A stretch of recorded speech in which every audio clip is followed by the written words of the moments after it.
with Playing with My Emotions, Derek has the big solo and it's incredible. And then Ain't That Something is, Gabe playing really well, but then I believe that Susan's on a wah wah and it's really her solo. So I think that's why the two flip flop. I may have that mixed up, but I'm pretty sure that Playing with My Emotions is Derek's solo and Yeah. And then Ain't I think That Ain't That Something has Something. is all Susan. She's the solo and she's doing the wah wah the whole time on it. And it's a great way to see both of them perform equally on the same level. I think, you know.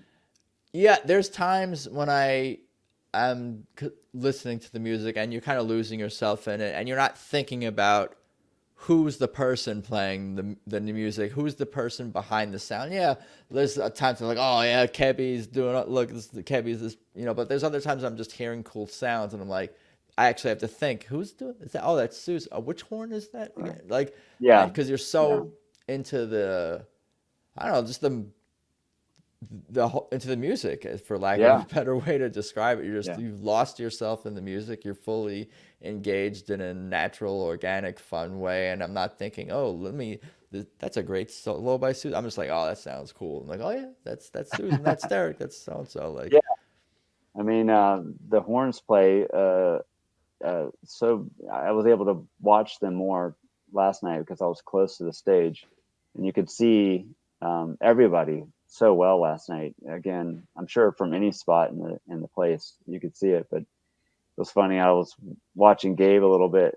He chews gum the whole time, the and whole he's time, well. I sometimes. think the whole time he was chewing, unless he just does that, just to keep in line and stuff. But he's out there chewing gum. It's pretty funny.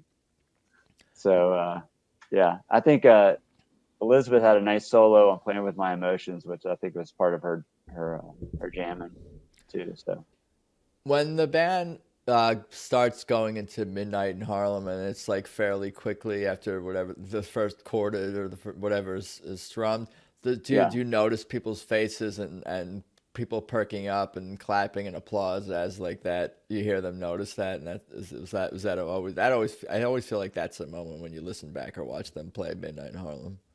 yeah. I mean, I've seen it almost at every show that I've been to, and it's usually the biggest thing for the majority of the crowd. But last night, I mean, it came in the fourth song, and it came fast, so people weren't expecting just the drop of Derek playing the opening riff, and it's like, oh, okay, it was basically sunset at that point, and it was really nice, and it barely could you see the moon, but it was people are like, all right, here we go, we've got a full night ahead of us, and fourth song is the one of the most top popular songs, so Yeah, when you hear like we kind of talked about when they started the show at Midnight Horn, but when you hear it early in the set with no intro, it's like okay, yeah. buckle up. We're packing in a punch tonight.